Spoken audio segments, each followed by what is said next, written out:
मिथुन राशी जून महिन्यात एक गोष्ट तुम्हाला सतत मेंटली डिस्टर्ब करू शकते. काय गोष्ट असेल ती? एका बाजूला एक्साइटमेंट वाढेल, पण दुसऱ्या बाजूला मन पूर्णपणे स्टेबल वाटणार नाही.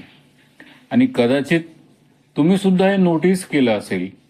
लोकांमध्ये असतानाही मनातून डिस्कनेक्ट वाटतंय. पण जूनमध्ये, विशेषतः 15 जून नंतर तुमच्या लाईफमध्ये डायरेक्शन बदलायला सुरू होऊ शकते.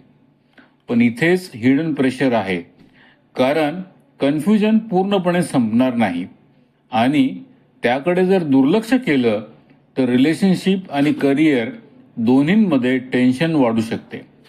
म्हणून आज आपण एक्झॅक्टली 5 गोष्टी समजून घेणार आहोत. कुठल्या गोष्टी आहेत त्या? लव, करिअर, मनी, मेंटल प्रेशर आणि 15 जून नंतर नेमकं काय बदलणार आहे. म्हणून हा व्हिडिओ शेवटपर्यंत नक्की बघा. मिथुन राशी, एक गोष्ट कॉमेंटमध्ये नक्की सांगा. सध्या लाईफमध्ये क्लॅरिटी जास्त वाटते की कन्फ्युजन? कॉमेंटमध्ये नक्की लिहा. कारण जूनमध्ये बुध आणि राहूची एनर्जी तुमच्या थिंकिंग पॅटर्नला खूप स्ट्रॉंगली अफेक्ट करते. परत सांगतोय, तुमच्या थिंकिंग पॅटर्नला खूप स्ट्रॉंगली अफेक्ट करते आणि इथेच कन्फ्युजन वाढण्याची शक्यता आहे. सगळ्यात आधी बोलूयात मेंटल एनर्जी बद्दल. मिथुन राशीचे लोक नॅचरली ओव्हर थिंक करतात, पण जूनमध्ये हे ओव्हर थिंकिंग आणखी वाढू शकतं. विशेषतः रात्री फ्युचरबद्दल विचार, करिअरबद्दल प्रेशर, रिलेशनशिपबद्दल कन्फ्युजन हे सगळं एकत्र जाणवू शकतं. आणि गंमत म्हणजे बाहेरून तुम्ही नॉर्मल दिसाल, पण आतमध्ये सतत अनालिसिस सुरू असेल. पण 15 जून नंतर एनर्जी बदलायला सुरू होईल.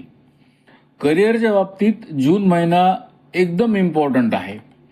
विशेषतः communication, media, marketing, sales, teaching किंवा ऑनलाईन फील्डमध्ये असणाऱ्यांसाठी नवीन अपॉर्च्युनिटीज दिसू शकतात.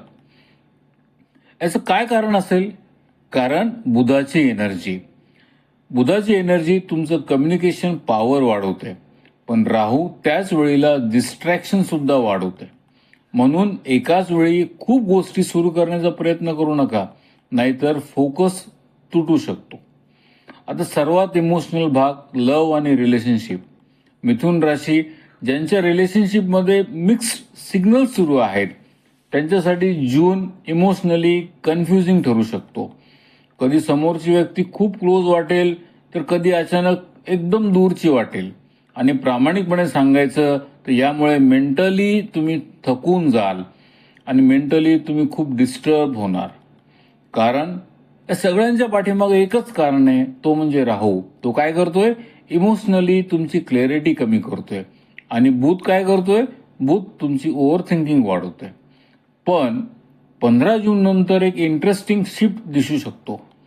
काय असेल तो? काही लोकांच्या आयुष्यात अचानक रिकनेक्शन होऊ शकते. म्हणजेच जुनी व्यक्ती पुन्हा तुम्हाला कॉन्टॅक्ट करू शकते. मिथुन राशी, तुमच्या लाईफमध्ये अशी व्यक्ती आहे का जी तुम्हाला अजूनही मेंटली कन्फ्यूज करते? कॉमेंटमध्ये नक्की सांगा.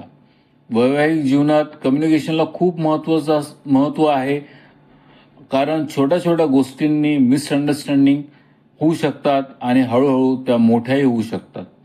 आणि गंमत म्हणजे प्रॉब्लेम लहान असेल, पण डिस्कशन मात्र खूप मोठं होऊ शकतं.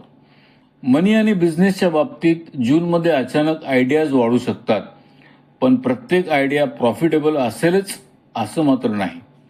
इमोशनली खूप एक्साइट होऊ नका आणि फायनान्शियल डिसिजन्स घेऊ नका, विशेषतः 15 जून पूर्वी. मिथुन राशी, जून 2026 तुम्हाला एक गोष्ट शिकवणार आहे.